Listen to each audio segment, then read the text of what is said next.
All right. I think we are live. Hello to all three of you who are watching on this Friday night. I hope you are well. We got Den who is helping out in moderation in the comments and all that. And so if you have any questions while we're doing this live stream, leave them in the comments. We will check them out. And if you like anything, I feel like I am legally obligated to do this. If you want your questions answered, leave a super like. And as always, if you want to support the channel, you can go to patreon.com/Hement. That is also much appreciated. We got so many stories to talk about today. Let me start with the one that seems to have taken up my entire week. And I saw this on one smaller site about a week ago. And since then, this story has exploded onto international websites, national news everywhere. And it involves this young woman. And the headline kind of gives away the game here. Investigation underway after honor students' scholarship stripped over dance. And so let me try to make sense of what is happening in this story because it is absurd that it got to this point. But basically, the story is that this high school senior, her name is Kaylee Timonette. She's at Walker High. I'll put her picture and stuff back up here. Her name is Kaylee Timonette. She's a senior in Louisiana, has an amazing academic resume. She's the president of their student government there. She has a GPA that's over 4.2, which is very good if you know nothing about GPAs. She even plans to graduate after December, like graduate early so she can go to college and begin in January. So this is one of a very good student at this high school. And what happened is a couple of weeks ago, they had their homecoming dance. And after the homecoming dance, I guess Kaylee and a bunch of her friends went to a party. And it wasn't like some insane, crazy, drug induced party. This was the sort of party where a bunch of moms were there. They decided to hire a DJ because this was their, kids' last hurrah, right? And so the DJ was having a blast too. He's taking video probably for his own promotional reasons. And somehow, video that the DJ takes gets around to like the high school assistant principal and the high school principal. And one version of the video, it showed the students dancing. Some girl in the crowd was twerking, and Kaylee was just dancing behind that girl, and they were just having a good time. It's all good. Like, the moms were not bothered by this. The other students were not fazed by any of this because it's just friends having a good time. If you think that's sexual, then like you think everything is sexual. You know what I mean? The DJ later said, quote, "It was genuinely kids having fun." Basically nothing he hasn't seen before. And again, Kaylee's mom was there and didn't think anything of it. So what was weird is that a couple of days after that party took place, Kaylee gets called into the principal's office. And I'm going to read you what this website, Unfiltered with Karen, posted because this website actually spoke with Kaylee to the point where you could see right there. They got video of her like as soon as this happened saying, "Hey, tell us what the heck happened because this is a news story." And this site actually found a way to uh, speak with her and her mom. And I want to make sure I can get the exact. There we go. Check this out if you're looking at this. According to Timonet, there we go. And they're speaking of Kaylee's mother, Rachel. According to Mother Rachel Timonet, the principal told Kaylee that her actions went against the Bible and questioned her faith. She added, the principal said this to Kaylee. She added, the assistant principal told Kaylee she needed to make better choices and have better friends. The next morning, Timonet had a meeting with the principal, and she said that he mentioned he printed out Bible verses to show Kaylee. So the principal is calling her in and saying that what she did is, I guess, something Jesus wouldn't like. And he actually printed out paper with Bible verses on it. Kaylee said she was in such a state of shock over this, she didn't even think to like keep the papers with the Bible verses as proof, but that happened. The mom was pissed off because she was saying, one, Kaylee's a really good student, but two, and I'm quoting here, separation of church and state, like that exists. And quote, they don't know what my faith and my beliefs are as a family, and that is not for anybody to deal with other than my family. And she said she always raised her kids to basically say, I don't know. I don't talk about faith publicly. It's not something you do publicly, it's something you deal with privately. And also, I should mention, this is a public school. So, what the hell is the principal doing bringing the Bible into this conversation? Which, by the way, even without the Bible, we could argue is already an overreaction to what's happening here. So, you have the principal throwing the Bible at Kaylee, saying she disrespected whatever Jesus wanted. You have the mother saying, why are you talking about religion? Why are you talking about religion with my daughter without me even being present there, which is another issue. And Kaylee also said, by the way, that the principal gave her a bracelet that said, I love Jesus on it. So it's so completely inappropriate, not just for religious reasons, but because I promise you, as someone who has gone to high school dances, as someone who has chaperoned high school dances, I promise you there is much more inappropriate stuff taking place at the dances in full view of everyone else than what those kids were doing at their after party in front of their mothers. Okay. So this is what the principal did. And here's where it gets really disturbing because, in addition to all of that stuff, the principal also told her he was not going to allow her to be the student government president. He was revoking that title from her.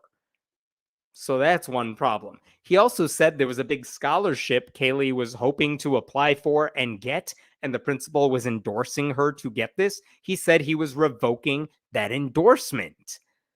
So for, dancing in a way Jesus would disapprove of, the principal basically stripped one of his top students from all these things she had worked so hard for over the years.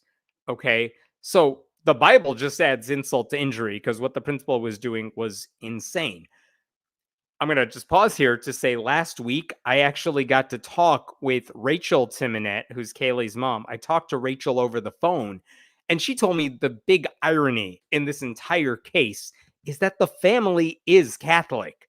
They already accept the Bible, they believe in the Bible, but they aren't the sort of people who proselytize. Religion is something that is very personal for them.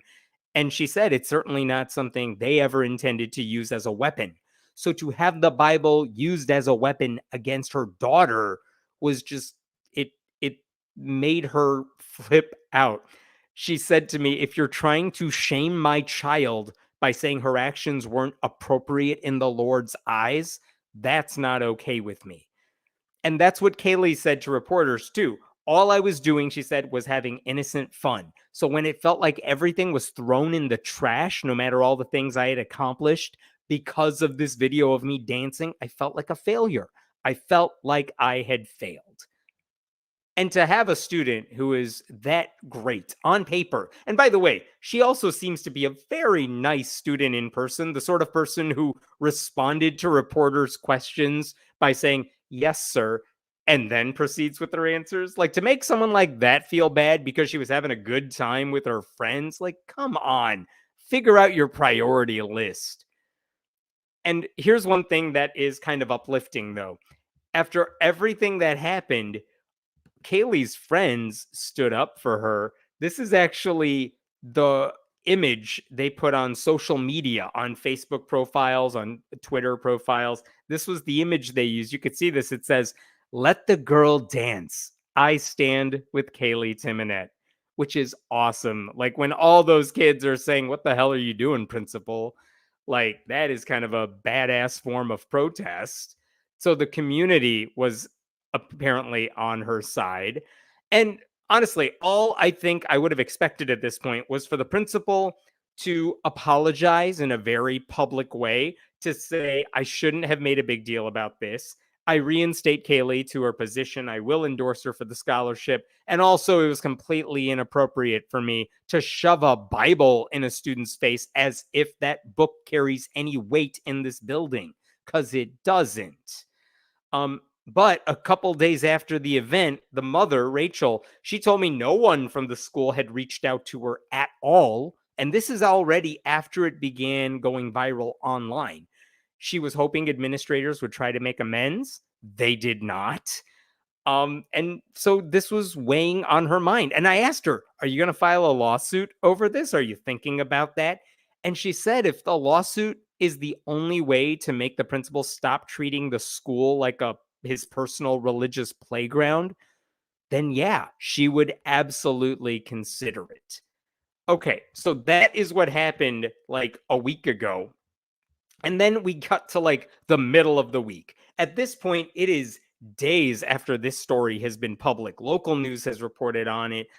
Major newspapers in the area have talked about it. It's now going on social media, bookmark websites. It's going on Reddit. It's on The Guardian. It's Daily Mail, all these types of places. And now the principal issues an apology.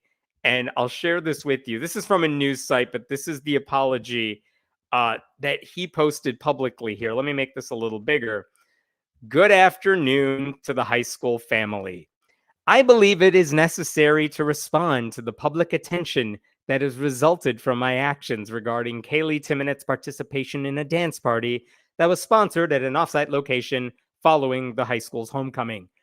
I have had time to consider my actions, have conversations with the Timonettes, and meet with district staff. I'm going to pause here to say his conversations with the Timonettes, no, they had not really happened. He basically said, hey, do you all want to meet in person to talk about this horrible thing that I did? And the family's like, no, buddy, you take care of this yourself. He said, first, let me say that I have apologized to the Timonettes, and I am hopeful that my scheduled meeting with Kaylee's mom will rectify this situation and allow Kaylee to enjoy the remainder of her senior year at Walker High School. So he had not met with the mother yet, and he just said, I hope this horrible thing I did doesn't ruin everything she has worked to accomplish, even though, by the way, if you Google the girl's name, it's all about this incident and what the principal did to her, which is so unfair to the child. I will be reinstating Kaylee's position on the Student Government Association. The SGA, I don't care about the rest of that. Okay. Next paragraph. I will be reinstating my scholarship endorsement to Kaylee. At Walker, whatever. Finally, during my conversation with Kaylee regarding the dance party, the subject of religious beliefs was broached by Kaylee and myself. It's a very passive way to say that. Okay. While that conversation was meant with the best intentions, I do understand it is not my responsibility to determine what students' or others' religious beliefs may be. That should be the responsibility of the individual. I think the grammar's off there, but okay. As principal of the high school, I am faced daily with many difficult decisions for the interest of our students and employees that are never taken lightly. Please know that I always strive to place our students first in every decision. It is for that reason I have taken this corrective action. Blah, blah, blah. Okay. Was that a good apology? Do we think that was a good apology? Because it says a lot of things that are kind of messed up there. Here's what I can tell you about that apology. Kaylee and her mother said it was too little, too late, unquote. Here's why that is. The scholarship application that Kaylee was trying to do, the application was due on October 3rd, and the principal's re-endorsement came after the deadline had passed. So it seems like reinstating the endorsement was basically meaningless, and she's not going to get the scholarship unless something changed, and I don't know that it has changed. So that's a problem.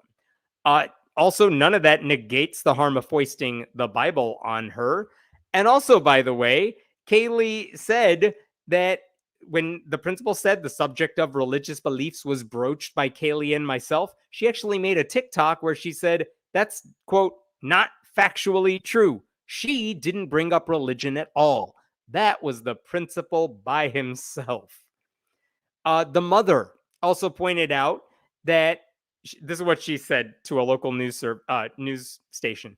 I let him know that the scholarship deadline was done and the damage he's done to her is done. I also told him I gave them the opportunity when I came in there at 7 o'clock the next morning to try and rectify the situation at that point. Now, with somebody holding his hand, forcing him to do something, an apology being enforced is too late. So I love this mother, by the way. She is badass. That is fantastic. And at the end of the video that Kaylee made saying, like, I didn't bring up religion, that was all him, she said, now it's time for legal action. So this is all, it's boiling up. Something's gonna happen, it doesn't seem good.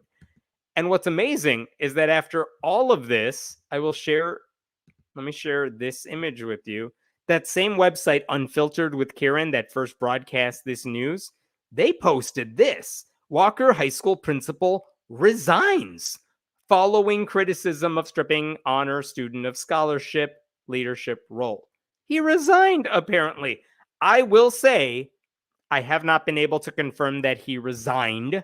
That's a very specific thing to do, and I do not know that he did that. What I will tell you is that the news report said he did request a leave of absence. He wants to step away from his job for the rest of the school year. I don't know if that's a paid leave or an unpaid leave, but it doesn't mean that he won't have the job again in the future. If he resigned, he's saying, I quit, I'm done, stop the paychecks, I'm out. I don't think he's done that. I think what it sounds like is he said, I need to bow out because all this attention, all this bad attention, it's not good for me. It's not good for the school. I think that's why he decided to step down unexpectedly, but I don't know what that means in practice. Either way, it looks like he won't be shoving religion on students for the rest of the year. So that's nice. It is a massive victory in a way for Kaylee and her friends and family and everyone else who doesn't want to see a public school principal punish a student, a stellar student at that, over some fictional Jesus-inspired set of rules that he just made up. Here's the other thing. I don't know if a lawsuit is coming now. And I'll tell you why. There's no, even if he brought up the Bible, it might have been inappropriate, but I don't know that it rises to the level of a crime because even in his own words, he wasn't trying to push it on her. Maybe he was looking to it for inspiration. I don't think it's a clear-cut case, even though I find it completely inappropriate.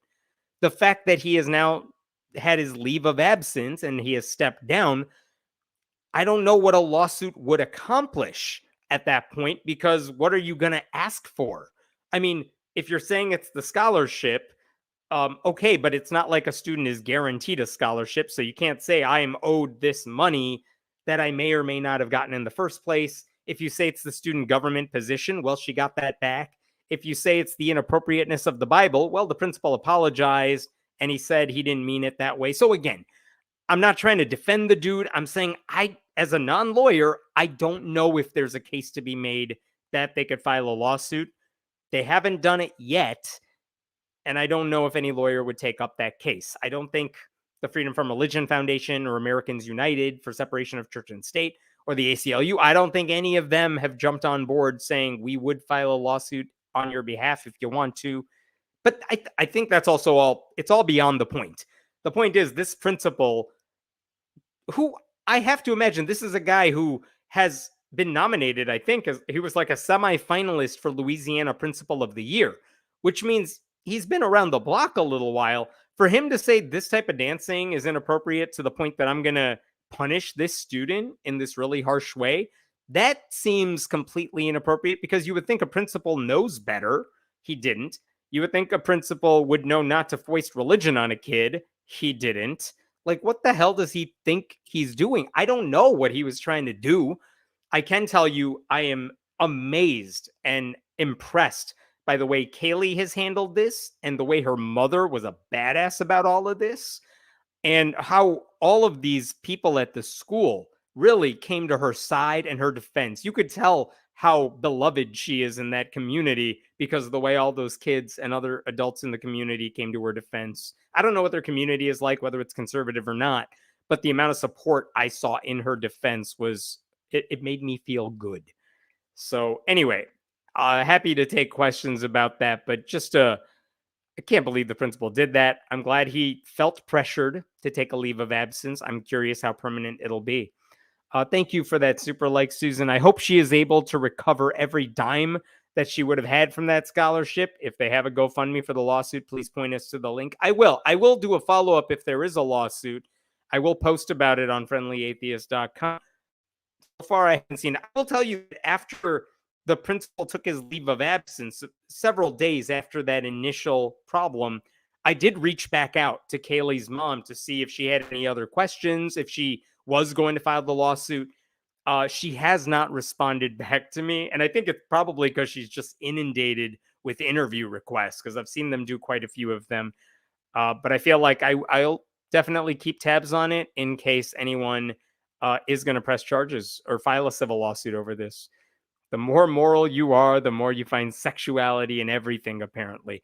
Yeah, I not only is that true, Tim, I am amazed that a lot of people made this comment. Like, why is the principal watching a video of high school students dancing? That seems inappropriate as well. And like, listen, I know plenty of things make their way to the principal, but I would also think it's the principal's job to say, you know what? Not my business, not my job what these kids do. There are certain things that kids do off campus that may be the principal's that may be a matter that the principal needs to deal with. But high school students having fun at a party in a perfectly fine way, that doesn't seem like one of them. Sounds like someone forgot to invite the principal to the party, right? I feel like that's how every 80s movie would have worked. They would have invited the principal would have gotten somehow wasted, and then everyone would have had pictures for life. Like, yeah, I don't know what that's all about. He should not have a job in education ever again. This was a clear violation of the Establishment Clause. You know what? I will argue with you on that. Let's say, best case scenario, this principal made a mistake, several mistakes. Then I would have said initially, I would have said, okay, this guy has to apologize. And he did apologize. I don't like his apology, and he clearly should have done better because he didn't even loop in the family as to what he was trying to do or what he was apologizing about. I can forgive mistakes if educators cop up to it and say, look, I thought I was doing the right thing. I was wrong. The same could be said. I'm going to show you another story in a little bit about a teacher who put up a Bible display in her classroom. Do I think that's wrong? Of course that's wrong. Should that teacher be fired over it? No, if the teacher says and sincerely says, look, I thought I was doing something nice and moral and trying to do something decent. I didn't realize it was inappropriate. Now that I have been told it's inappropriate, I am going to take that down, and I'm sorry I did it, and it won't happen again. If they do that, okay, fine. I honestly, I don't care. I'm fine. I will move on from it. And I would say the same for this principal. Totally inappropriate, but I could see a path forward where he could have his job back and everyone just moves on. The way he has handled this, though, is just weird. It's not that it's wrong. It's just weird because he seems to just, the Simpsons sideshow Bob just stepping on rake after rake after rake. That's what this guy is doing. And again, if it's a clear violation of the Establishment Clause, then we could see a lawsuit. I don't know that it is a clear violation. Inappropriate, yes, but there's a reason a lot of church-state separation groups wait, like they will send a letter saying, hey, this is inappropriate, don't do it. And if the district doesn't respond, then they might file a lawsuit. In this case, the family asked for stuff. The principal tried to apologize. It's a mess, but again, I don't know if it's a clear violation. Now that you're on, I can light the Sabbath candles. Happy Friday night. Yes. Any other friendly atheists? I always hit the like button when I join. That's how you do it. Your content is that good. Thank you so much. I appreciate that. All right. With that, I am going to jump to the next story. There's a couple big ones here, but a couple more than others that I was just I really want to talk about. Okay, let's talk about Arkansas because Sarah Huckabee Sanders has done something that is infuriating. And I know that's an evergreen way to begin any story. But here's the bottom line. Arkansas Republicans run the state of Arkansas. Earlier this year, they passed a voucher program. And basically, there is a new document that came out this week that shows how thousands of students so far have spent millions of taxpayer dollars to attend mostly private religious schools. And making matters worse, a lot of those students were already in private schools to begin with, which makes you wonder why they need taxpayer dollars to help them do the thing they were already doing without a problem. And the reason we know all this is because in Arkansas, I'm going to show you this document right here. They just issued something called the Education Freedom Account Annual Report. Okay. And basically, the way they passed this bill earlier, it was this voucher program. But because of the way it's public, they have to document how much money is being spent, where all the money is going. That's what this document is. It's a document presented to the state legislature to say, hey, you know that bill you passed? Well, here's the initial report we have about where all the money is going and everything like that. So let me tell you what this document points out. What it shows, and this is the Sarah Huckabee Sanders endorsed version spin on this document. It says nearly 5,000 students at almost 100 schools have enrolled in the Education Freedom Account program, offering families across Arkansas the chance to choose the school that best suits their individual needs and helping every student have access to a high quality education. And look, if you don't know about vouchers, here's the idea.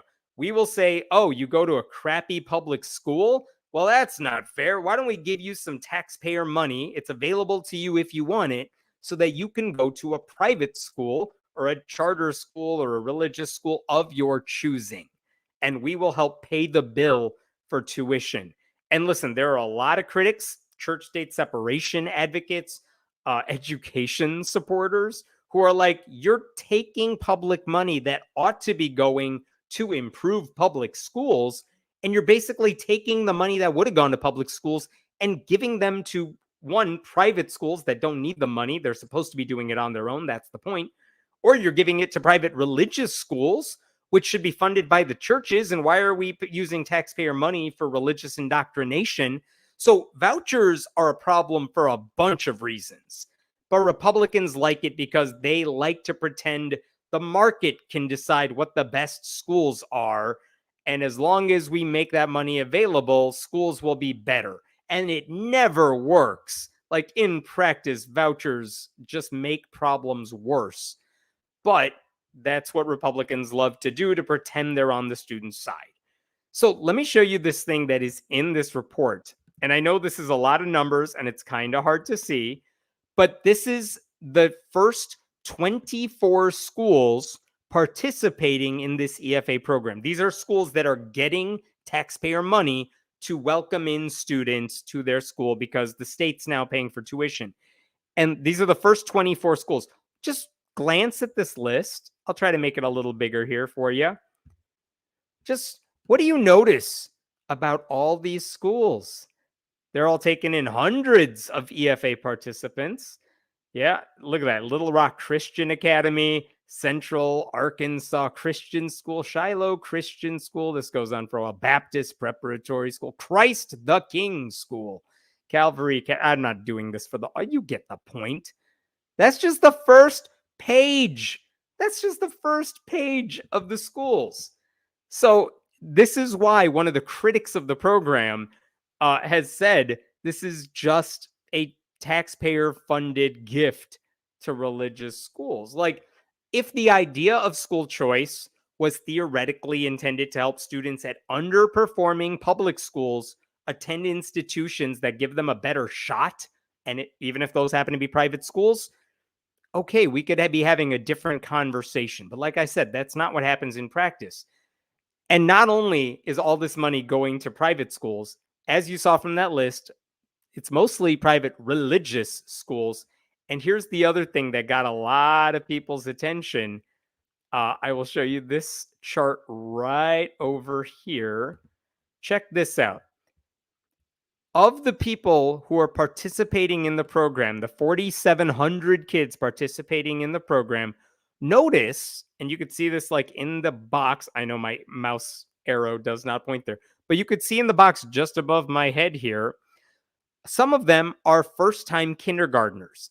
These are students who might have gone to a public school in their area, but instead they're already being funneled into a private school, probably a private religious school at the taxpayer's dime. That's one thing. But the other thing to notice is look who else is on this list. These are, you could see scholarship recipients, special ed students, foster care students, so be it.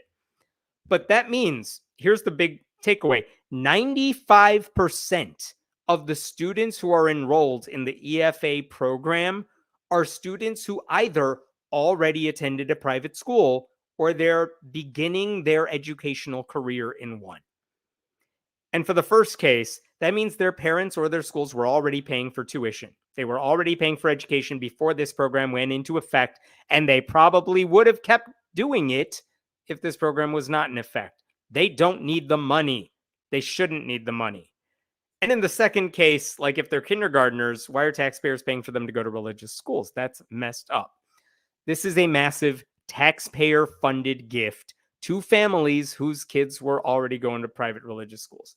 And here's what you should know. So far this year, and the year just started a couple months ago, right? The school year, $7.1 million has already been spent on this program. And by the end of the year, according to this report, $32.5 million will be spent on this program. That covers tuition and other things like books, all that stuff. This year, by the way, the program is only open to students at failing schools, students with disabilities, homeless students, foster care students, and first-time kindergartners.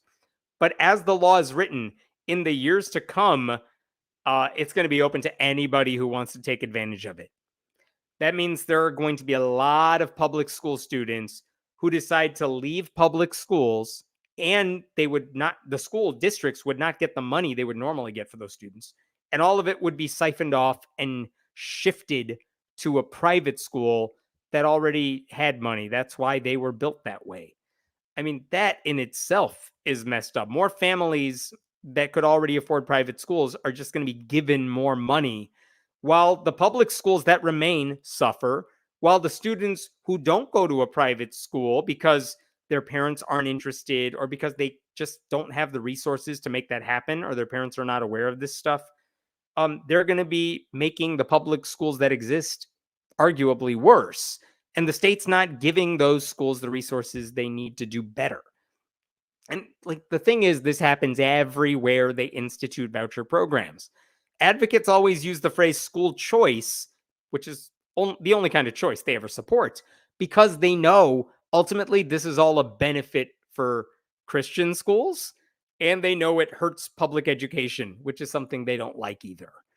I should say there was a previous version of this program already in effect that only helped students with disabilities, foster children, military families, and honestly, all of that might be defensible. I want those kids to have a leg up, and they need the help. This one is so much broader and so much worse. And it's also part of another bill which has a variety of problems of its own. Just to give you a hint, like the broader law that this EFA program is part of, the Sarah Huckabee Sanders supporters would say it actually boosts the minimum salary for teachers from like $36,000, which is nothing, to $50,000. Like public school teachers now get paid minimum $50,000.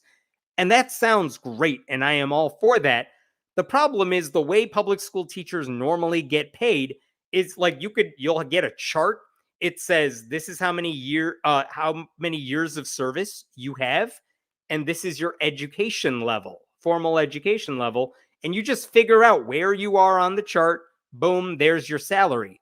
Well, if the base salary for a brand new teacher is $50,000, what happens to the teachers with like 20 years of experience, and a master's degree. Well, theoretically, they should be paid way more, but that means the district has to cover that additional cost. And for smaller school districts, they don't have the sort of money to pull that off. Even larger school districts with a lot of experienced, educated teachers don't have that kind of money, and the state's not helping them get that kind of money, which means a lot of teachers who have a lot, that law, the $50,000 minimum salary, is great if you're a new teacher with a bachelor's degree. If you have 2 masters and you've been teaching for 25 years, you're going to probably look to move to another school district. So even though it sounds good on paper, it's actually pushing some of the best educators who aren't getting paid what they are worth out of the district if they can afford to leave.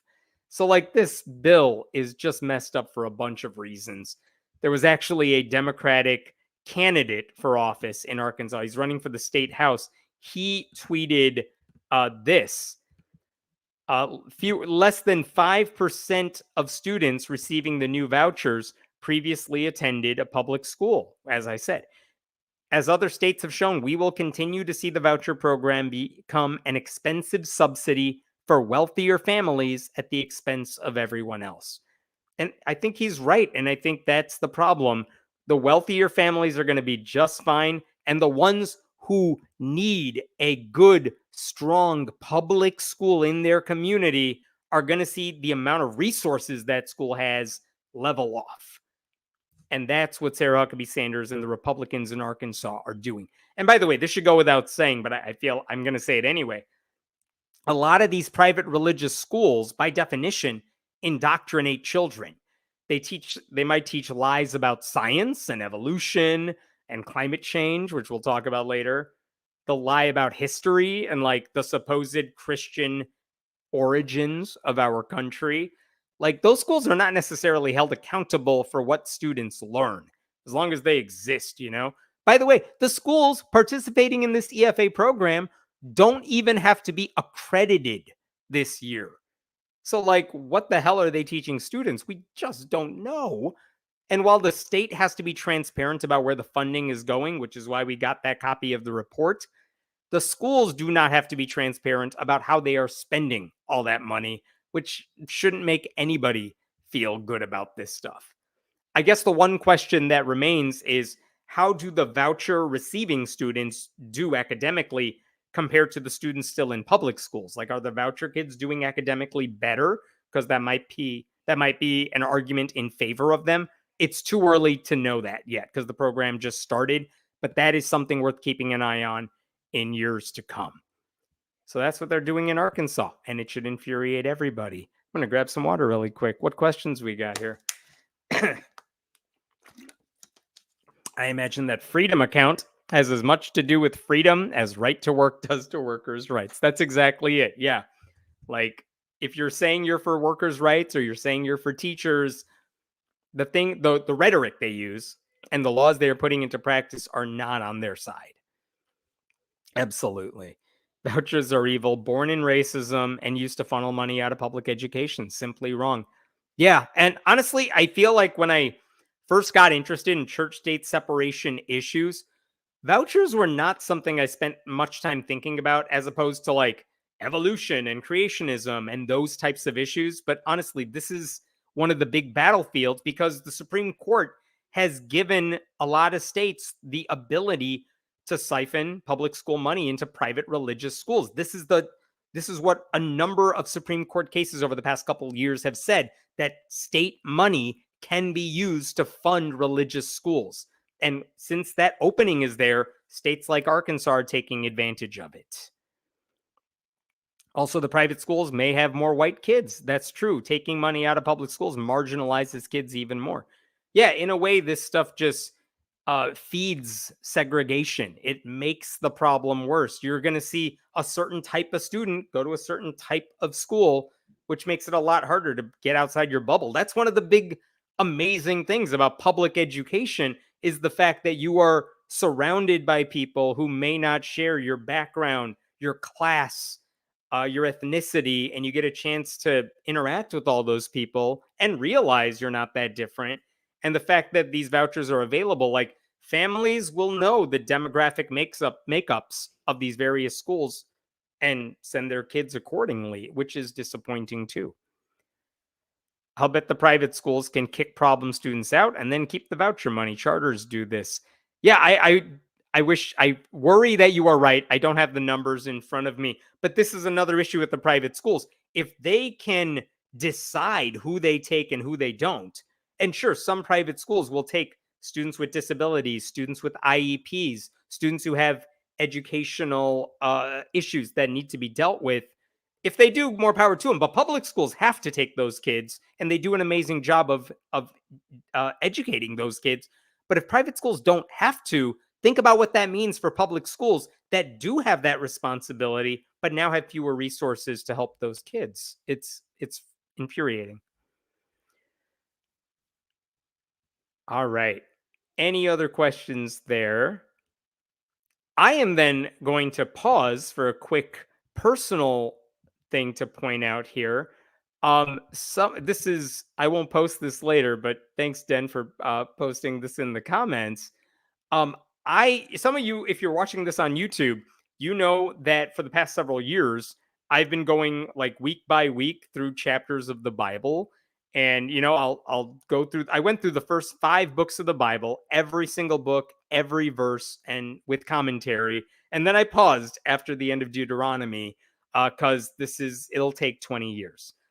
Well, I just launched a Kickstarter because I am coming back to do this again, but this time I'm going to jump to the end and do this for the book of Revelation. Last book of the Bible, 22 chapters in there. All of it's batshit crazy. But if you are interested in that series, I would appreciate if you could chip in to this program. The link is in the comments right now. But basically, you can also search for the title, Everything Wrong with Revelation in the Bible, on Kickstarter. And basically, the money is helping pay for my time to do the research and make all these, and for my video editor who helps me put all these together. So if this is the sort of thing you want to see, this is how you could support the project. I'm hoping to put the first video out by December. And once I put it out, I'm going to put week after week. The rest of the videos will just go after that. So if this is the sort of thing you like and you've never actually read the book of Revelation, you're in for, I would say treat, but it's not. It's crazy. But if you're trying to understand what's happening in Israel right now, it might be helpful to go through. So anyway, please consider it. We're 75% funded. It's been 2 days, which is exciting. I hope we can just get this funded right away so I can get started doing all the stuff. So that's it. I'll go back to a regularly scheduled story now. Let me jump. Let me see what I'm going to do next. Yes. Here we go. Let's talk about, there are villains, and then there are guys like Ryan Walters in Oklahoma. All right. And if you don't know Ryan Walters in Oklahoma, get ready to learn a lot about this guy. Here, I will show you this picture.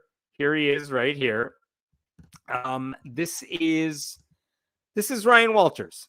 He is the state superintendent of public instruction in Oklahoma, which is basically like an elected position that makes him the czar of education across the state.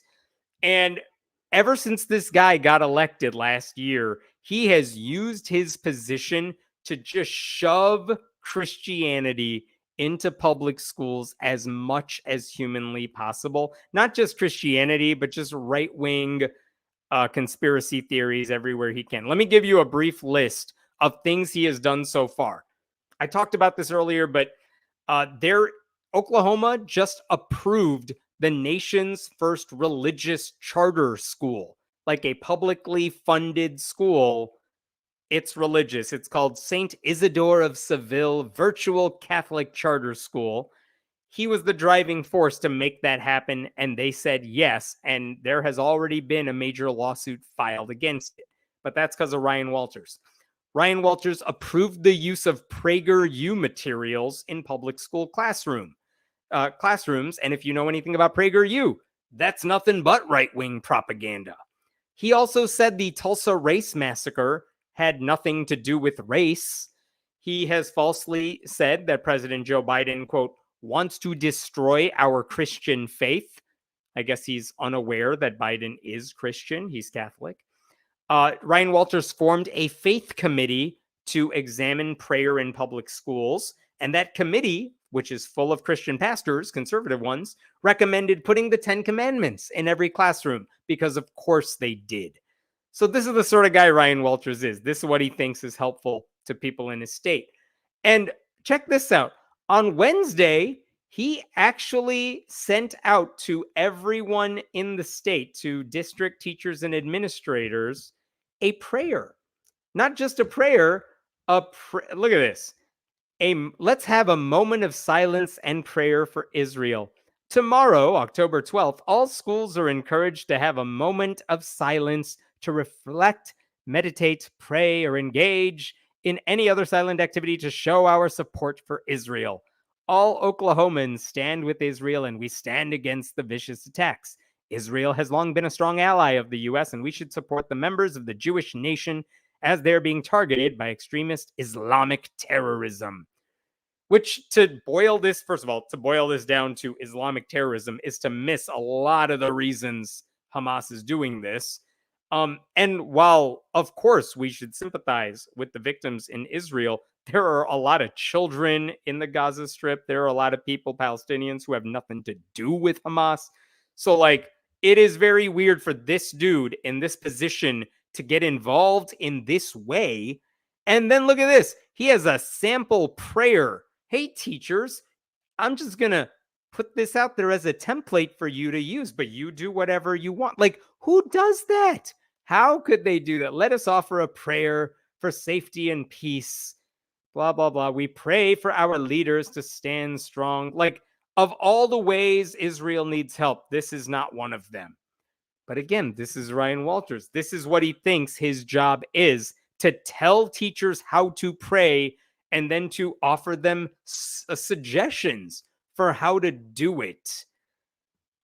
So Ryan Walters, where is he getting all this from? He's a graduate of a fundamentalist Christian school called Harding University, which is, it's like, I think it doesn't get as much press as like Liberty University or Patrick Henry College, but it is the sort of place where I went there once. Long story.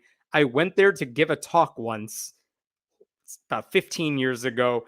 And at night, I'm in my hotel and I'm just trying to like get access to normal websites, nothing inappropriate. And I still couldn't, because pretty much every news site, every normal site I would try to access, censored on their campus-wide internet. It was very annoying, but that's Harding University for you.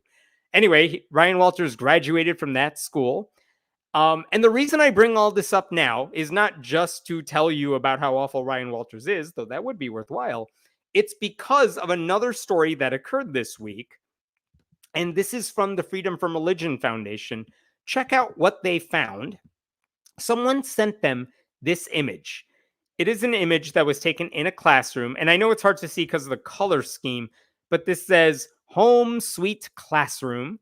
And on that board, if you can read what it says, it's John 3:16. For God so loved the world that he gave his only son, that whoever believes in him should not perish, but have eternal life.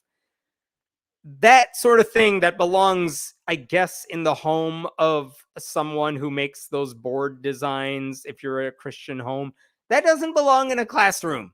So someone told FFRF, hey, there's a teacher in Oklahoma who put this in the classroom. So the Freedom from Religion Foundation sent a letter to the district saying, hey, we know you are doing this. We have a picture of what that teacher did. And FFRF also said, by the way, we also heard that a different teacher in the school has a different sign that references another Bible verse. And so they said, you should take this down or else we might have to take drastic measures, which usually means lawsuit if you're not going to do it because this is totally inappropriate. And to their credit, this is what I was referencing earlier, like to their credit, the district said, yeah, you're right, this is inappropriate. And in fact, the school said, the superintendent of the district wrote back to FFRF and said, the displays have been taken down And basically, we're watching this. We're not going to let it happen again. And that's it. You know what? That's a good outcome. I don't want those teachers to be fired. Let's give them the benefit of the doubt and say they didn't know what they were doing. They took down the signs. They won't do it again. If they do it again, we'll have a different conversation. So good. The district handled it just as it should have been handled. Problem solved. Story should be over. But when Ryan Walters heard about all this, he got mad. So he sent a letter again. This is like a day after the prayer letter he sent. He sent another letter to teachers across the state. And this is what he sent this time. Let me show you this right here. He sent this memo. Let's read through this together because it is insane. Oklahoma school teachers. There we go. Radical secular activist demands. What is that? Radical secular activist demands to school districts. Not a sentence, just a phrase. Okay. It has come to my attention that a school district in Oklahoma has received a letter from a Wisconsin-based radical secular activist organization demanding the removal of teachers' personal displays from their classroom walls. The targeted displays include a sign displaying the vaguely spiritual text, "He is still good," which is a Bible verse, and a sign with the Bible verse, John 3:16. Just to be, first of all, this idea that it's a Wisconsin-based radical secular, whatever buzzword he can think of, organization. Who cares? Who cares that it's out of state? If it was Oklahoma-based, I promise you he would have the same reaction. So it doesn't matter where FFRF is headquartered. And also, what makes them radical activists? Why? Because they like the Constitution? That makes them radical? Because they said, hey, we would like neutrality. FFRF did not say, hey, take down your Christian sign and put up this one that says God doesn't exist. That might be radical. That's not what FFRF did. They said, maybe stay out of this and keep it neutral. Ryan Walters thinks that's radical because for religious zealots like him, religious neutrality is persecution. They cannot handle it. Okay, next paragraph. This type of letter substitutes demands for legal reasoning because the constitutional lawyers at FFRF clearly don't know legal reasoning, but the Harding University graduate does. Okay. The activist organization attempts to portray religion as a divisive force in public schools, because it is, while creating the divisive atmosphere itself by attempting to bully a rural school district with an anonymous complainant. Let's dissect that for a second. FFRF, by saying, hey, maybe think about your non-Christian students when you're doing this. That's not divisive. The fact that it's a rural school district is irrelevant because it's not like Ryan Walters would stop with this if it was a very urban, very populated school district. That doesn't matter to him. And the fact that it's an anonymous complainant. Also, why are they anonymous? FFRF knows who they are. I promise you that. The reason they're not broadcasting it is because in a place like Oklahoma and with a dude like Ryan Walters at the helm, if the parent who complained about it, because how else would you know this exists? If the parent who complained made their names known, you can imagine the threats they would receive, the harassment they would get. So FFRF is not going to broadcast it. And if a lawsuit ever occurred, they would take pains to make sure the anonymity of the parent was protected in the courts as much as possible for that reason too. But Ryan Walters sees all of that as part of some conspiracy. These demands inappropriately tell school districts to place atheism as the state religion. No, that is a lie. That is a Christian lie that Ryan Walters is spreading. You know how I know that? FFRF did not say promote atheism. They said do not promote your personal religion. Leave that for, your office, your home, whatever. FFRF did not say promote atheism. So they are not asking anyone to make atheism as the state religion. This is how Christian nationalists work. They see neutrality as de facto atheism. It's not because, and I know that because I'm normal. These people are just insane and they think, oh, if we're not actively pushing Jesus, it's practically communism or whatever it is they want. Okay, now we get into some legalese here. These demands that FFRF is making for neutrality rely on the old Lemon test. Radical secular activists have failed to note an important change in the law. I'm not going to read all this, but here is what he is saying. Years ago, I'm not going to give you the constitutional law explanation for this because whatever. The Lemon test is basically a tool the Supreme Court used to decide if a law that was passed or some action by the government violated the law. And what they said basically is if there's no secular purpose to the law, if it advances religion, things like that, if it fails this test, we'll say it's illegal, right?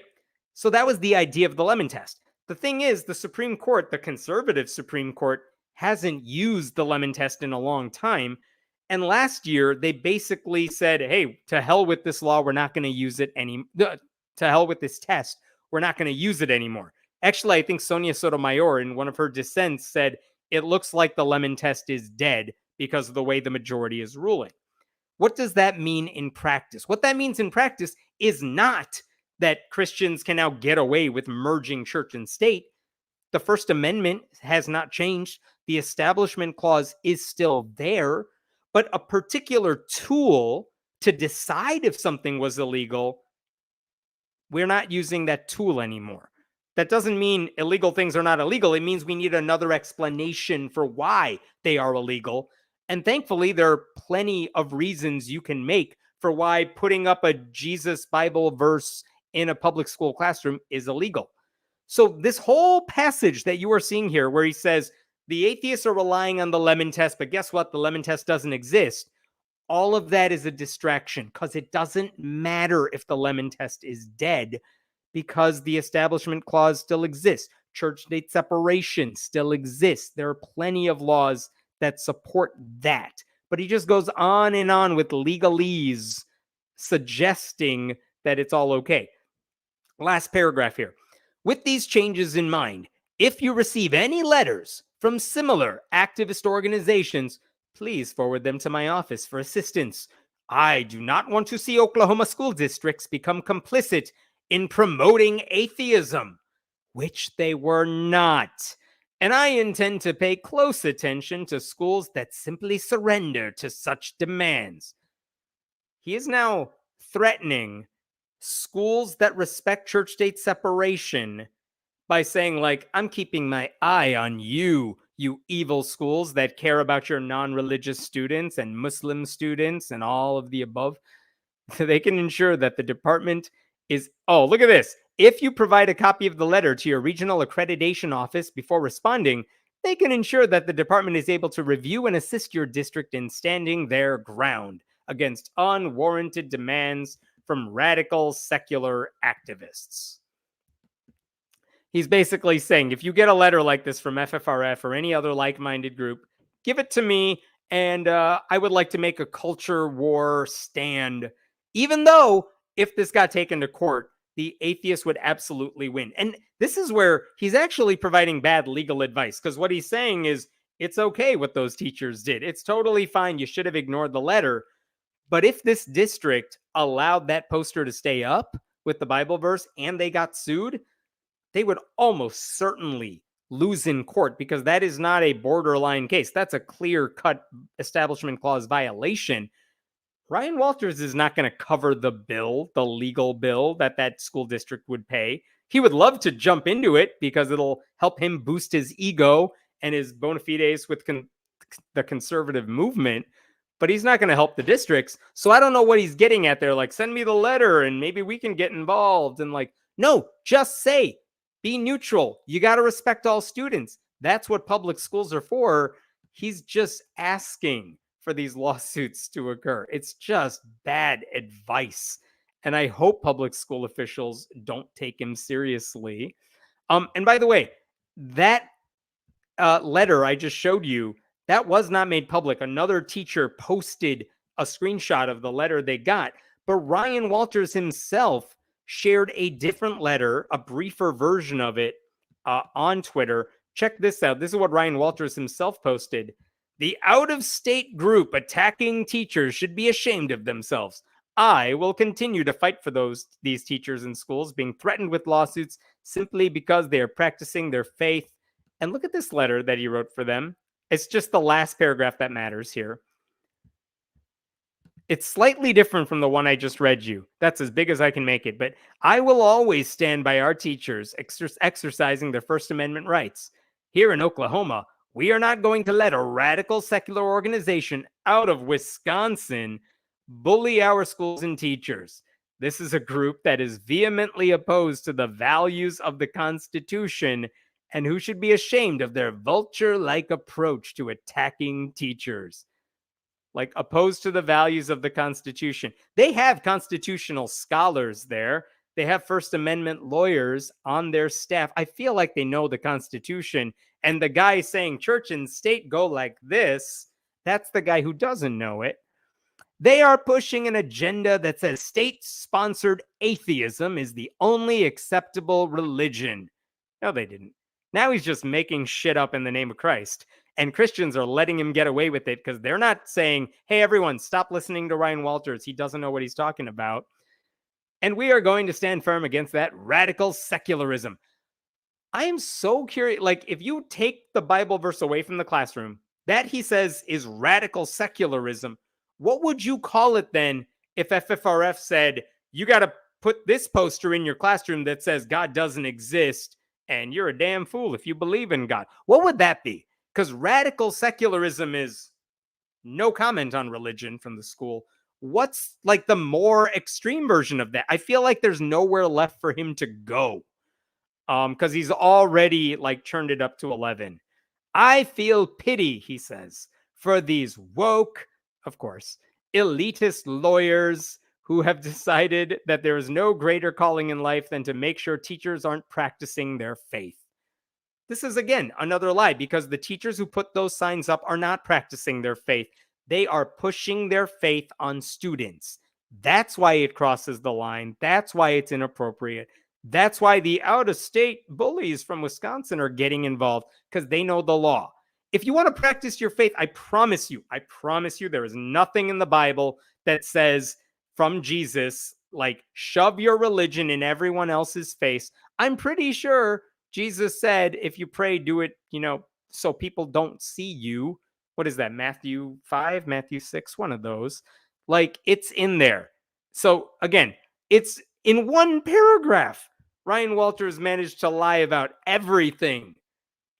And he's gonna run for higher office eventually. This is just a stepping stone for him to be insane. You know what's really amazing about this guy? There's an article you can find.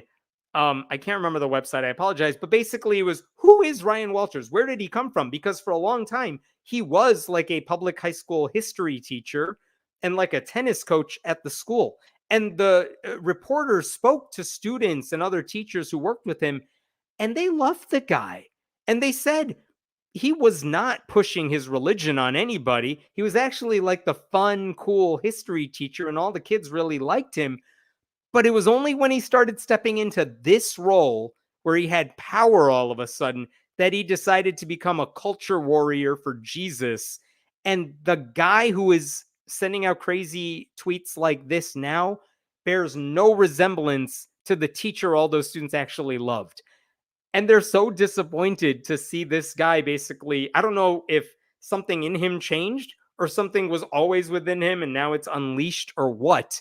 But all those kids they quoted in the article who are now, past college, they're all like, what the hell happened to Walters? He was so cool and now he's insane. I don't know. So there's Oklahoma for you. Is this guy a true believer or is he just trying to get a job on Fox News? I think the answer, Rob, is yes. He's both. I think he is a true believer, and I think he is aiming, like every Republican presidential candidate is aiming. They're aiming to either get a higher government position or they are aiming to get a, job as a pundit on some crazy right-wing outlet. I don't know. You all don't understand how much people load this guy. And Red Forking, I believe, is from Oklahoma. Like, yeah, he sends out these letters almost daily. I know there's a lot of criticism there. Correct me if I'm wrong. I don't have this in front of me. I think he got elected because he is a Republican on the ballot, so he got elected. But he got elected with like close to 60% of the votes last time. And what I don't know is if he ran again for the same position, would it be the same amount? Would it be lower because of all the criticism? Because people are disturbed by how much he is ruining public schools? Or if he ran for a higher office, if he ran for governor at some point, would this work in his favor because it's Oklahoma? I mean, Kevin Stitt is the governor and he's not any better, but he has a broader mandate. So he's not just focused on education. Ryan Walters can focus on education and turn it into this Christian nationalist paradise for himself. To the privileged Christians, equality always seems like oppression. That's what I was trying to say earlier. Thank you for that. Yes, I agree. It's frustrating. I love to see FFR. I love seeing FFRF getting people who are in the wrong get upset. It makes me glad I donate to them. Yeah, I'm right there with you. And again, I just want to point out that this whole story involving FFRF involved FFRF's attorney. I believe it was Chris Line, who's awesome. He sent a letter to the district saying, this is what you are doing. We know you're doing it. Here's a picture of it. And also, we heard another teacher's doing it.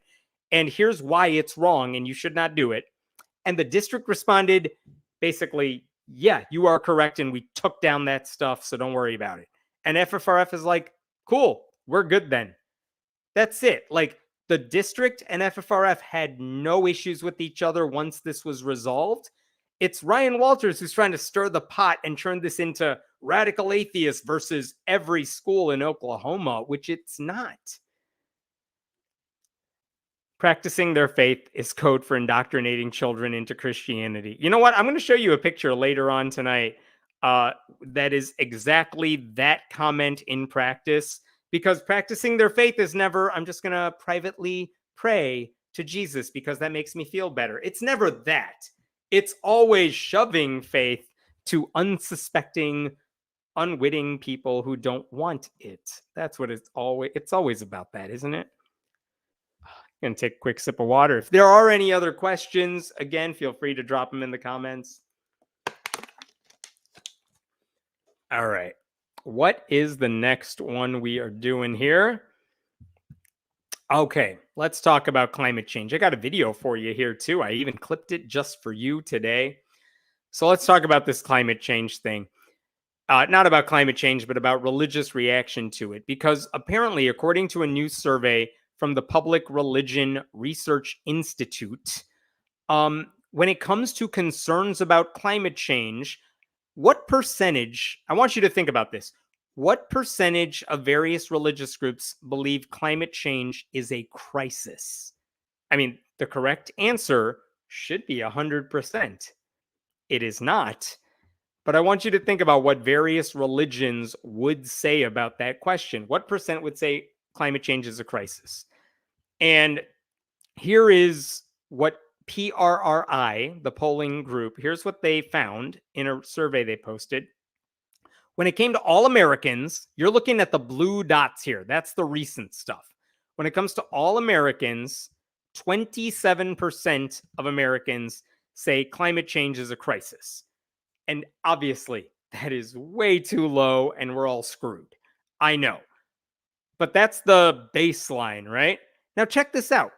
If I scroll down a little bit, among religiously unaffiliated people, this is all of us, I presume, it's the highest among any religious group we are looking at. 43% of religiously unaffiliated people say climate change is a crisis. And that is up from 33% about a decade ago. So good, we're moving up. Good that it's higher because the crisis is more pressing than it has ever been. Also, 43% is ridiculously low. I also blame that on, it's not atheists and agnostics. It's that larger group of, I don't believe in organized religion, but maybe there's something out there. And also horoscopes are cool. All the Gwyneth Paltrow type of people, that's who's dragging us down. So that's religiously unaffiliated for you. But look what happens when here's the question for you.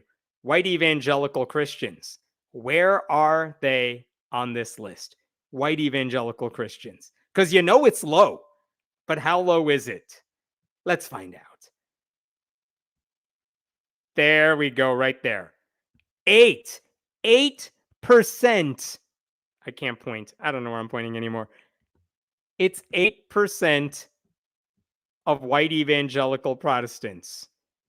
And that's down from 13% a decade ago. They were already at the bottom of the barrel, and they somehow found a way to get even lower. Sorry. Like, how disappointing is that? Only 8% of white evangelical Christians think the climate change is actually a crisis. That is disturbing. That is disappointing. That is absolutely what I pretty much would have predicted. And before I talk about that, let me show you one other thing. When it talks about like man's contribution to the climate crisis, I was looking for the number specifically for atheists, and the PRRI survey that I just showed you did not have it. But the Pew Research Center did have a survey about this a while ago, and this is the number they got. Like, how many people say the Earth is getting warmer mostly because of human activity? And this is the far left column you were looking at. Check it out for atheists right here. 90% of atheists say mankind is contributing to the climate crisis. 78% of agnostics, 56% of the Gwyneth Paltrow crowd. So just to give you these ideas, like most atheists accept the climate crisis, and we understand humans' role in contributing to the problem. And yet on the flip side of that, only 8% of white evangelicals accept that. So why is that happening? I mean, the only groups, by the way, that accept the climate change crisis for what it is more than average Americans are us, the religiously unaffiliated, Jews, and Hispanic Catholics, which is very specific for some reason. I guess the one silver lining to all this is from a religion news service. While white evangelicals have become less willing to consider climate change a crisis, there are significantly fewer of them because organized religion is becoming less and less popular. So we got that going for us. The problem, though, is that ever-shrinking percentage of conservative Christians, they still have an outsized authority in our politics, just like with Ryan Walters in Oklahoma. So, and the Republican Party, as you all know, is full of right-wing Jesus lovers who ignore or downplay the threat of the crisis. They will hold snowballs in Congress to pretend that climate change isn't real. And here's the thing, their spiritual leaders are no better. Like in 2007, the Southern Baptist Convention passed a resolution that was skeptical about evidence for anthropogenic climate change, and they opposed anything that interfered with economic development. And I'm going to show you this video here. This is about 1.5 minutes long. It's from a preacher named John MacArthur. And if you don't know John MacArthur, he is very fundamentalist Christian dude. He is one of those pastors who just pretended like COVID didn't happen, wanted to meet in person, no masks, that sort of thing. And in 2008, he gave a sermon about climate change. I'm going to play it for you, and then we will talk about it, because if you have not heard this, watch how he dismisses climate change as a problem, okay? All right, it's 1:17. Here you go. God intended us to use this planet, to fill this planet for the benefit of man. Never was intended to be a permanent planet. It is a disposable planet. Christians ought to know that. Yes. I say get all the pearls you can, dig up all the diamonds you can, get all the natural resources you can, the replenishable resources, natural gas and oil and everything that God has put in this planet. It's this absolutely staggering little piece that's floating around in infinite space. I am not responsible for the earth. And I feel a lot better about knowing that. I'm not responsible for it. Other than to do everything I can within my power to extract out of it all that is good for which I can give God glory and help folks. God's in charge of the planet. He knows what to do. He knows when He wants to drown it. He knows when He wants to curse it. He knows when He wants to restore it. And He knows when He wants to destroy it. And it's all in His hands. So in the meantime, enjoy it. Certainly as a Christian, enjoy it. That is some scary, scary shit. Basically, yeah, if you want to dig up fossil fuels, go for it. If you want to take advantage of the planet, don't worry about it. It's here for us. We could do whatever we want with it. God gave it to us. The weird thing is you could absolutely make a Christian argument that God gave us the planet, so it's our responsibility to be good stewards of the environment and to take care of the planet that God gave us. But John MacArthur doesn't do any of that stuff. He's like, yeah, just ruin it. It doesn't matter. We're going to be in heaven anyway later. By the way, he's not alone here. Ken Ham, the creationist who runs Ark Encounter in the Creation Museum, he says the only kind of climate change we need to worry about is going to hell. There's Robert Jeffress, who used to be a very pro-Trump mega cultist preacher. He's still doing it.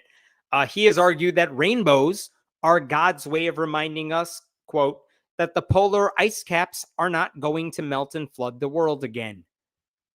That's not how rainbows work.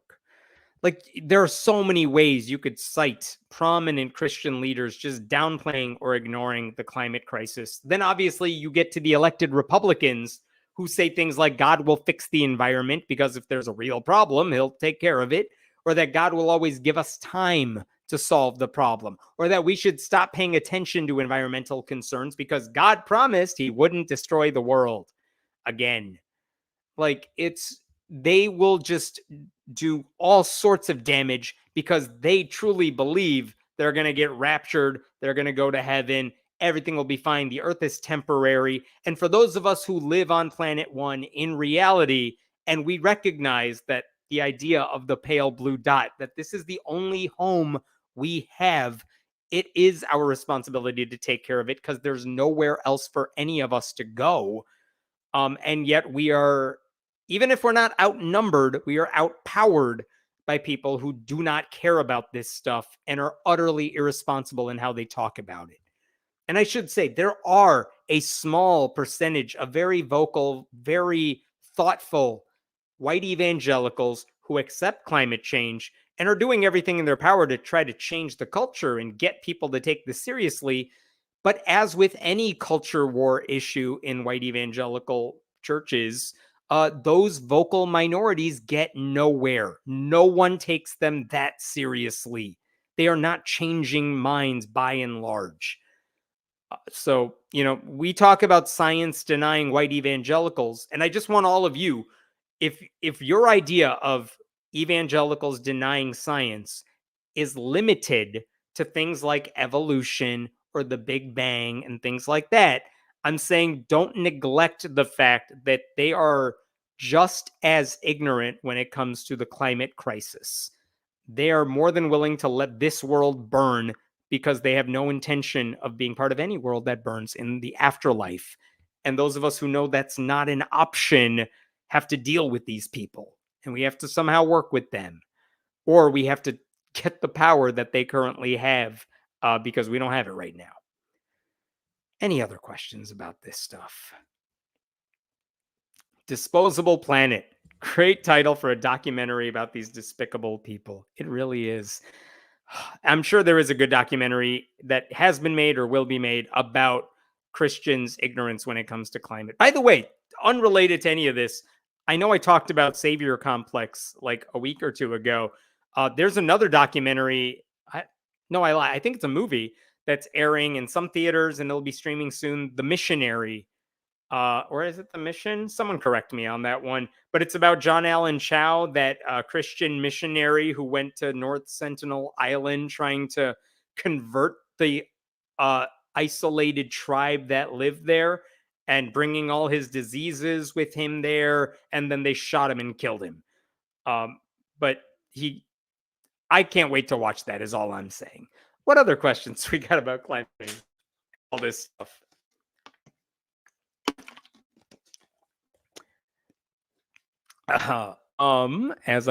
The Last Days of John Allen Chow. I don't know if that's the name of the movie. Check out if that's the name of something else.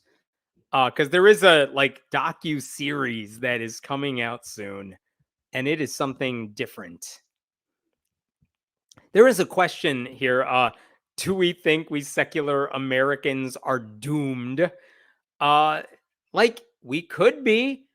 I mean, we have been for a while, given the people in power, given the Supreme Court, given the Republican caucus. I mean, it's not great. There is an upside to the fact that more and more Americans are leaving organized religion. That is good news. But that group is not coalesced behind like one political party or one set of issues and stuff. So until we can convert our rising numbers into political action, yeah, we will be. But that's why everyone who cares about this stuff needs to be active in what they do. Like, go work with your local progressive groups, go work with the local Democrats, knock on doors, be a poll watcher, whatever it takes. But participate in some way. There we go. The Mission. That's the name. Thank you, Den, for the links there. I want to see that. Someone get me a copy of that. Any other questions or thoughts here? Whoops, I'm sorry. I accidentally undid that. Thank you for the super like. Their creationism is a gateway towards more science denial. No kidding. I mean, you can't accept climate change if you think like the Earth only began a few thousand years ago. And so, how can scientists have any of this so called proof? Like, yeah, if you believe one sort of nonsense here, it all ties in together. That's why they don't experience much cognitive dissonance on this stuff. I knew you touched on it last time, but even more upsetting allegations came out about Timmy Ballard. Oh my God, yes, they have. Vice News has been covering this really well for a while now. I didn't even read the articles about Tim Ballard. I think it's just more allegations of abuse from the guy. But that means like the conservative Christian poster boy turns out to be a monster, which is also not a news story. While we're at it, Josh Duggar's staying in prison until like 2032 because his appeal was denied. So there's that. But yeah, every time conservative Christians latch on to like one dude as their hero, you know bad shit's going to come down about that guy. Any other thoughts? Any other super likes, questions, comments? Otherwise, I will move on to the next story. As long as you are asking for thoughts, I want to say that I love your show. Oh, thank you so much. I appreciate that so much. Let me jump to this story. This one is at least not as heavy hitting as the other ones, but I did think it's important. A New Jersey man is suing the state for making him sign a religious oath in order to run for office. I did not think we were still doing this, but apparently we are. Let me show you what New Jersey's oath says. Here we go. Pulling this up right here. This is the oath of office, the oath of allegiance. Every person who is or shall be required by law, blah, blah, blah, to do some government work has to take the following oath. And you could see this here. I do solemnly swear or affirm that I will support the Constitution, all of that good stuff. But look at the last four words of the oath. So help me God.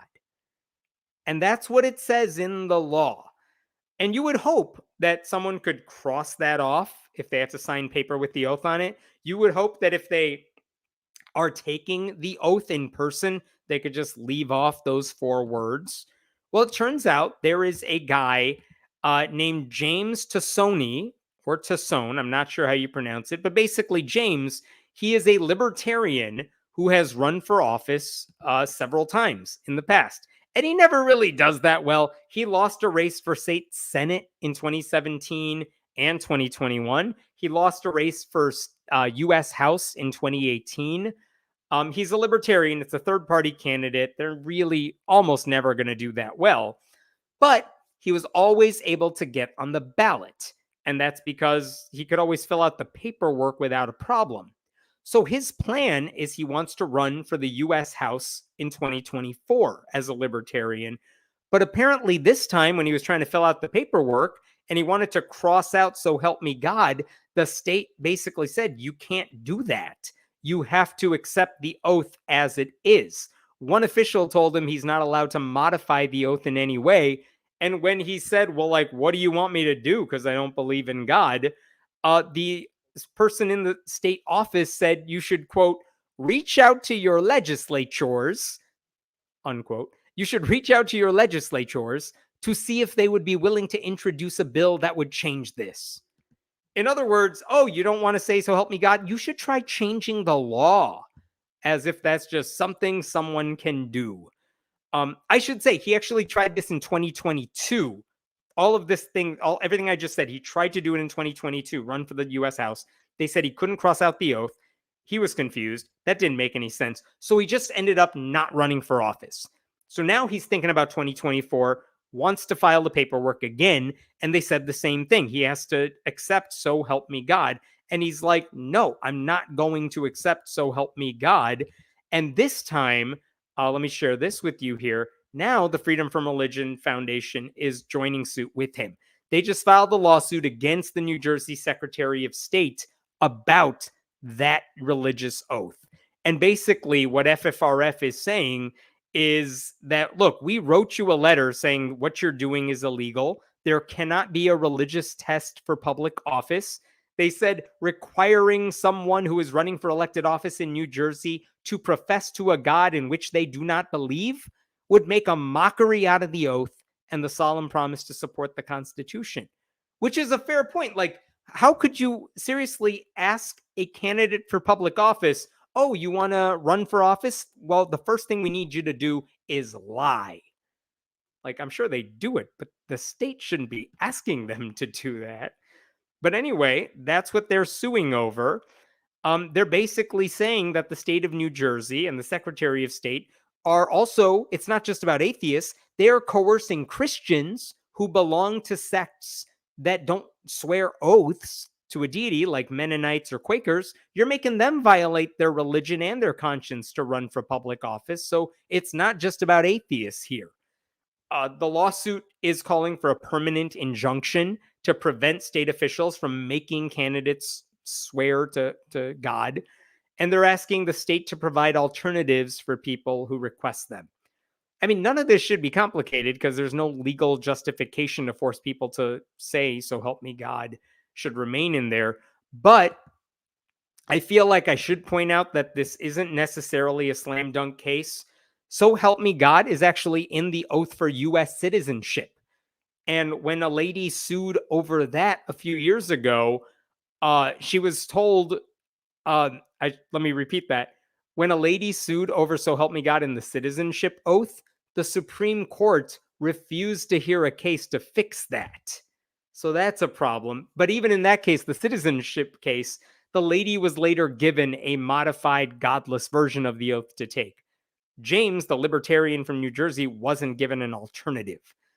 And I think the bigger picture here is this is what happens when religion is treated like the default setting.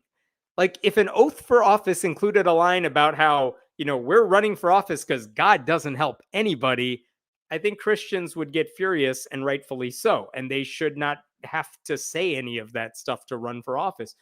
But because religious belief and Christianity specifically gets so much unearned respect in our society, oaths like these in New Jersey are basically considered harmless and universal. And it takes an atheist to point out that, no, this is wrong, because no other candidate's putting up a fight about this. So I hope he wins. I think he should win. I don't really love that third-party candidates are running for office at a time like this, but whatever. That's beside the point. He has a right to run for office. He has a right to be a candidate, and he shouldn't have to pledge allegiance to God in order to have that ability to do so. Any questions about that? Isn't this literally what the First Amendment bans? If you want to say that that's part of the Establishment Clause, yes. But again, there is an article later on in the Constitution, Article 6. Sorry, I should know this. Article 6, I think, that basically says you can't have a religious test for public office. So yeah, there is an argument to be made that this is in the U.S. Constitution. Thank you. Article 6 of the Constitution says no religious test for public office. This is not me making this up, but there is a saying that the word religion appears in the Constitution 2 times, and both times it is preceded by the word no. We have very strict rules about how we use religion in the public space. I think the story is an interesting bookend to the story about Dr. Lystrom being sworn into NASA on pale blue dot. Yeah. So last week, we actually talked about a different NASA administrator, but there have been 2 NASA officials this year who had to take an oath to the country, to the nation, to the Constitution, but they didn't have the same oath that this guy in New Jersey does. But because they didn't feel like, for whatever personal reason, the Bible was not meaningful to them, they took an oath on a Carl Sagan book that was meaningful to them. Because, again, that's what meant something to them. And if you're taking an oath of office, the idea, I mean, it's all symbolic, right? It doesn't mean anything. It's all supposed to be just, this is an oath you are taking, to a promise you are making. And if you're making a promise that's built on a lie, or you're swearing an oath on a Bible you don't believe in, what good is the symbolism there? It's meaningless. Like, take an oath on a picture of your kids if that's what does it for you. So, yeah, in NASA, those people took an oath on a book that meant something to them. And in the case of this New Jersey dude, he's like, I want to take an oath that actually has meaning for me. So, promising to uphold the Constitution, totally on board with that. Saying so help me God? No, that's a lie. I don't want to lie in order to be a candidate, and New Jersey is forcing him to lie. That's not fair. Pissed Off Democrat says, Pissed Off Democrat became a YouTube member. Thank you. Thank you for the super like. Shalom from Southern Israel. Be safe, my friend. Frontline in the literal war against extreme religion. Absolutely. Man, I hope you're all safe there. It's such a scary time. Even the news this week, everything has just been frightening. I am curious how much of this you think is dependent on religion alone and not what the government's doing, not the occupation, things like that. How much of this is strictly a religious war versus a war that has many factors? Because I am not convinced this is just about religion here. I think this is much deeper than just that, and religion is just a convenient thing to point to. But again, I'm not professing to be an expert here, so I'd love to hear from someone who lives there, and or anyone who's an expert in the matter. I did have a couple other stories, but I'm good. I will take questions though if anyone has them, and I'm just looking to see if there's anything else I wanted to touch on. Let me touch on one thing. I'm not going to do a separate clip of this, but I will show you. This was from Pastor Greg Locke. He has plans for Halloween. Let me blow this up for you here. Global Vision Bible Church, The Burn. Pastor Greg and his second wife, Ty, are having an occult burning and children's mass deliverance on Halloween. They're going to be doing 2 important things. We will be conducting a mass deliverance event service for children.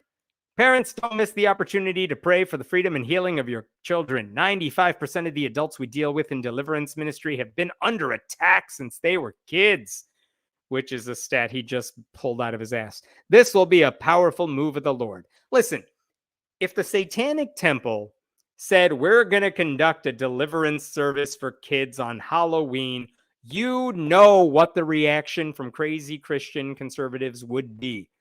But when this guy does it, it's not grooming, it's not indoctrination, it's just called deliverance, and it's fine. Like, the double standard there is incredible.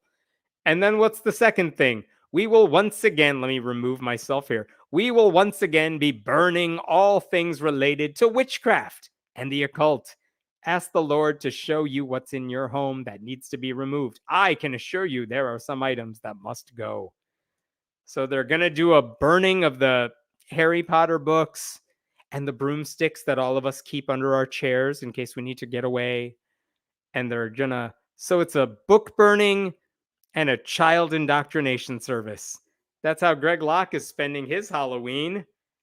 Silly me with my evilness. I was going to go trick-or-treating with my kids, but like, man, apparently I'm missing out. Good times. Any other questions? Otherwise, I think I'm going to wrap it up for tonight. Thank you all for sticking around this Friday. I will not be around next Friday, but I may end up doing this on Thursday night next week. But otherwise, I think I don't know if we had like more people watching this week than before, but it seems like the viewer counts are getting higher and people are watching the clips, which is always nice. If you haven't already, please consider going to Kickstarter and supporting that Revelation project. And thank you to Den for helping out with the moderation and all the comments that you're seeing here. It makes my life so much easier, and I really appreciate it.